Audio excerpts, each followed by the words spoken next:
الحمد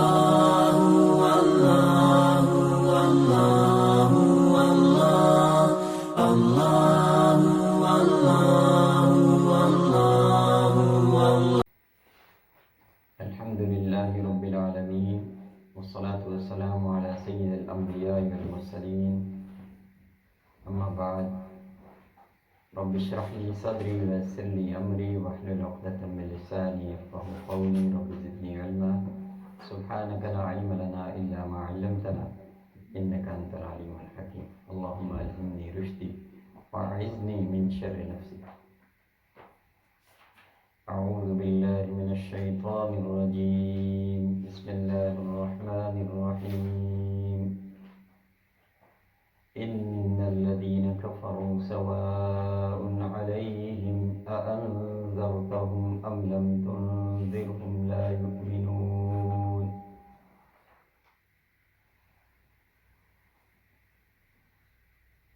حاضرین و ناظرین محترم، آج کا موضوع سورہ بقرہ کی آیت نمبر 6 کی تفسیر سے متعلق ہے۔ سب سے پہلے ہم اس کے ترجمے کی طرف آتے ہیں۔ ان الذین کفروا سواء علیہم اانذرتہم ام لم تنذرہم لا یؤمنون، یقیناً جن لوگوں نے کفر اختیار کر لیا ان کے لیے یکساں ہے، چاہے آپ ان کو ڈرائیں یا نہ ڈرائیں وہ ایمان نہیں لائیں گے۔ Surely for those who have disbelieved, it is the same to them whether you warn them or do not warn them, they will not believe.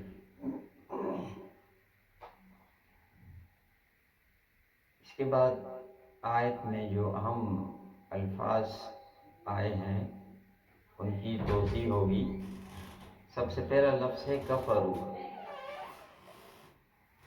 کفرو یہ ماضی ہے جو جمع مذکر غائب کا صیغہ ہے اور یہ کفر سے ہے، اور کفر کے معنی انکار کرنے کے آتے ہیں، مگر اصل لغت میں کفر چھپانے اور ڈھانکنے کے لیے یہ لفظ استعمال ہوتا ہے۔ اس لیے رات کو کافر کہا جاتا ہے، کیونکہ رات کی تاریکی اپنے دامن میں ہر چیز کو چھپا دیتی ہے۔ کسان کو بھی عربی میں کافر کہتے ہیں اس لیے کہ وہ بیج کو زمین میں چھپا دیتا ہے، اور قرآن میں یہی کافر کا لفظ ایک مقام پر کسان کے لیے استعمال ہوا ہے۔ اعجب الکفار نباتہ، اس کی پیداوار کسان کو اچھی معلوم ہونے لگتی ہے۔ کفر ناشکری کے معنی میں بھی استعمال ہوتا ہے، جبکہ وہ شکر کی ضد کی حیثیت سے استعمال ہے۔ ناشکرہ شخص بھی نعمت کو چھپاتا ہے، اس لیے اس عمل کو کفر کہا جاتا ہے۔ اسی سے کفران نعمت ہے، یعنی نعمت کی ناشکری۔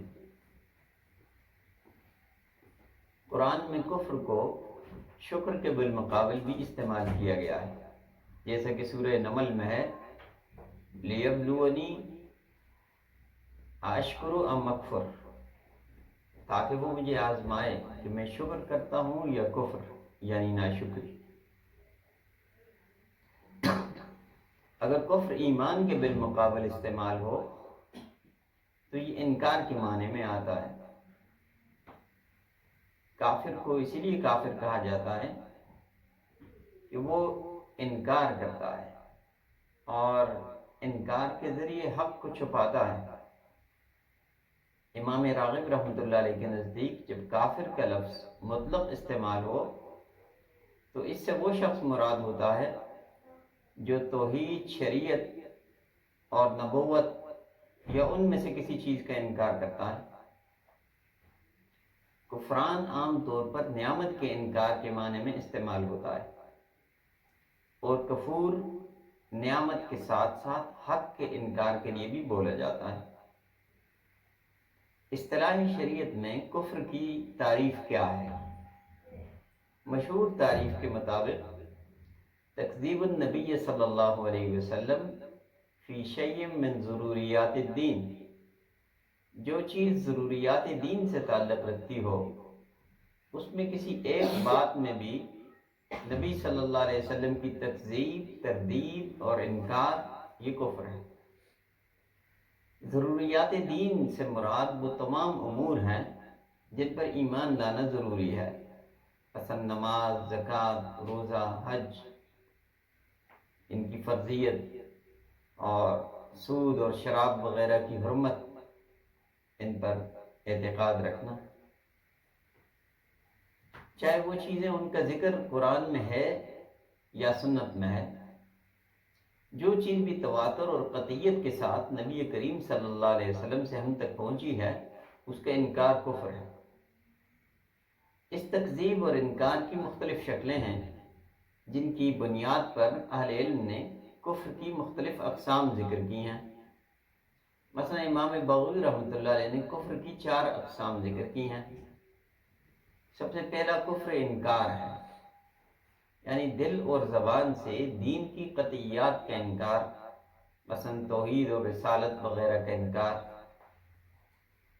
دوسرے نمبر پر کفر الجحود ہے، یعنی اس کا مطلب یہ ہے کہ دل سے کوئی شخص حق کو پہچانے اور اس کو سچا سمجھے، مگر زبان سے اس کی صداقت کا اعتراف اور اقرار نہ کرے، یہ کفر الجحود ہے۔ جیسا کہ قرآن حکیم میں ہے وَجَحَدُوا بِهَا، انہوں نے اس کا انکار کر دیا، وَاسْتَيْقَنَتْهَا أَنفُسُهُمْ ظُلْمًا وَعُلُوًّا، حالانکہ ان کے دل اس پر یقین رکھتے تھے مگر انہوں نے ظلم اور تکبر کی بنا پر اس کا انکار کیا، یہ کفر الجحود ہے۔ کہ حق کو پہچاننے اور سمجھنے کے باوجود، سچا سمجھنے کے باوجود اس کا اقرار اور اعتراف نہ کرے، اس کی صداقت کا، جیسے ابلیس اور یہود کا کفر اور انکار اسی نوعیت کا ہے۔ یہود کے بارے میں قرآن کہتا ہے فَلَمَّا جَاءَهُم مَّا عَرَفُوا كَفَرُوا بِهِ، جس پیغمبر کو وہ پہچانتے تھے اس کا انہوں نے انکار کر دیا جب وہ ان کے پاس تشریف لے آئے۔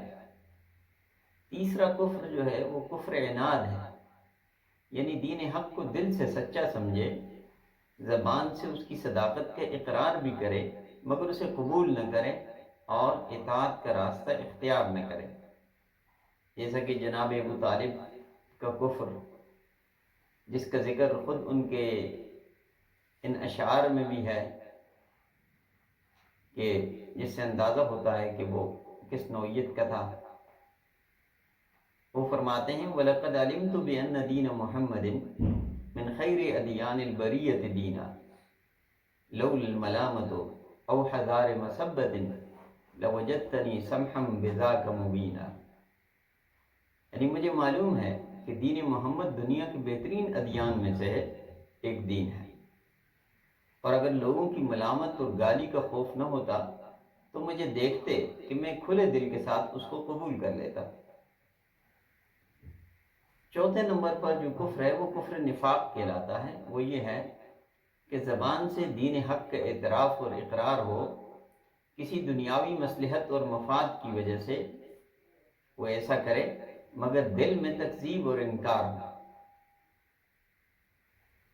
ان 4 مشہور اقسام کے علاوہ بعض اہل علم نے کفر زندقہ کو بھی اس تقسیم میں شامل کیا ہے۔ اس کا مطلب یہ ہے کہ ضروریات دین کا اقرار کرنے کے ساتھ ساتھ کسی ایسی چیز کو جو ضروریات دین سے تعلق رکھتی ہے اس میں ایسی تعویل کرنا یا اس کا ایسا مفہوم بیان کرنا جو صحابہ، تابعین اور اجماع امت کے خلاف، ایسے شخص کو زندیق کہا جاتا ہے، چاہے وہ شخص لا الہ الا اللہ ہی کیوں نہ پڑھتا ہو، یہ بھی کفر اور انکار ہے۔ جیسا کہ امام محمد رحمۃ اللہ علیہ فرماتے ہیں کہ جس نے اسلامی شرائع میں سے کسی ایک بات کا بھی انکار کیا اس نے لا الہ الا اللہ پڑھنے کو باطل کر دیا۔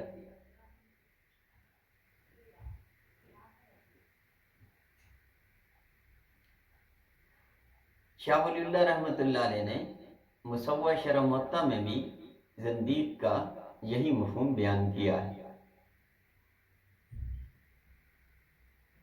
اسی نوعیت کی مثال یہ قادیانیوں کی وہ تعویل ہے جو وہ بالآخرت ہم یوقنون سے جو وہ تعویل کرتے ہیں، اس کا مطلب وہ یہ بیان کرتے ہیں بالنبوت الآخرت ہم یوقنون، یعنی وہ لوگ آخری نبوت پر یقین رکھتے ہیں، حالانکہ اس کا جو ظاہری مفہوم ہے وہ بالآخرت سے مراد ہے دار آخرت پر یقین رکھتے ہیں یا یوم آخرت پر وہ یقین رکھتے ہیں، کیونکہ قرآن حکیم میں جہاں بھی یہ آخرت کا لفظ استعمال ہوا ہے اس سے مراد دار آخرت یا یوم آخرت ہے، آخری نبوت مراد نہیں ہے۔ علامہ انور شاہ کشمیری رحمہ اللہ نے اکفار الملحدین فی ضروریات الدین جو ان کی اہم کتاب ہے، اس میں کفر کی اس قسم پر جس کو کفر زندقہ کہا جاتا ہے بہت مفصل اور مدلل بحث کیا ہے۔ ان کے علاوہ بھی کفر کی بعض اقسام اہل علم ذکر کی ہیں اور وہ انہی اقسام کے ضمن میں آتی ہیں جن کا ہم ذکر کر چکے ہیں۔ یہ اقسام تو کفر اعتقادی کی ہیں، مگر احادیث سے معلوم ہوتا ہے کہ کفر اعتقادی کے بالمقابل ایک کفر عملی بھی ہے۔ مثلا حدیث میں خاوندوں کی ناشکری کے لیے بھی جو عورتوں کی طرف سے ہوتی ہے اس کے لیے کفر کا لفظ استعمال ہوا ہے، تکفرن العشیر، کہ تم خاوند کا کفر کرتی ہو یعنی ناشکری کرتی ہو۔ حدیث میں ترک صلاۃ کو بھی کفر کہا گیا ہے، من ترک صلاۃ متعمدا فقد کفر، جو جان بوجھ کر نماز چھوڑتا ہے اس نے کفر کیا۔ مومن کے ناحق قتل کو بھی حدیث میں کفر کہا گیا ہے، وقتالہ کفر، کہ اس کو قتل کرنا یہ کفر ہے۔ اسی طرح کاہن اور عراف کے پاس غیب کی خبریں پوچھنے کے لیے جانے کو بھی کفر کہا ہے، من اتی عرافا او کاہنا فقد کفر، کیونکہ اب یہ چیز جو ہے یہ کفر عملی ہے، اعتقادی تو نہیں ہے لیکن عملی ہے۔ ایسا شخص اعتقاد کے بجائے اپنے عمل سے دین کا انکار کر رہا ہے، کیونکہ اس کا طریقہ مسلمانوں کا طریقہ نہیں ہے، اس کے جو اعمال ہیں وہ کفار جیسے ہیں، اس لیے اس کو کفر عملی کہا جاتا ہے۔ کفر عملی کی نوعیت انکار کے بجائے کوتاہی اور غفلت کی ہے، اس لیے اگر عقیدہ درست ہو تو کفر عملی سے کوئی شخص کافر نہیں ہو جاتا جب تک کہ وہ کوئی ایسا کام نہ کرے جو ایمان کے منافی ہو۔ مثلا کوئی شخص توحید پر اعتقاد رکھنے کے باوجود کسی بت کو سجدہ کرتا ہے یا وہ توہین رسالت کا مرتکب ہوتا ہے تو ایسا شخص ایمان سے خارج ہو جاتا ہے۔ دوسرا لفظ جو اس آیت میں ہے وہ انذرتا ہے، یہ انذار مصدر سے ماضی کا صیغہ ہے۔ انذار کے معنی ڈرانے کے، ہوشیار کرنے کے اور خبردار کرنے کے آتے ہیں، اور لغت میں اس کا معنی ہے الانذار اعلام مع تخویف و تحذیر، خوف دلانے اور ڈرانے کے ساتھ آگاہ کرنا۔ محض ڈرانا یا آگاہ کرنا اس کا معنی نہیں ہے، ایسی آگاہی جس کے ساتھ ڈرانا بھی شامل ہو انذار کہلاتا ہے۔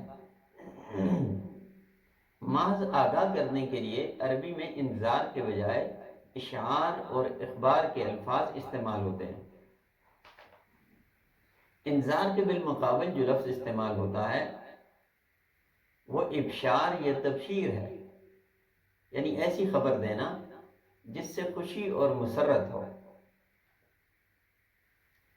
پھر صرف ڈراوے یا تخویف کو انذار نہیں کہا جاتا ہے، بلکہ ایسا ڈرانا جو شفقت اور رحمت کی بنا پر ہو انذار کہلاتا ہے۔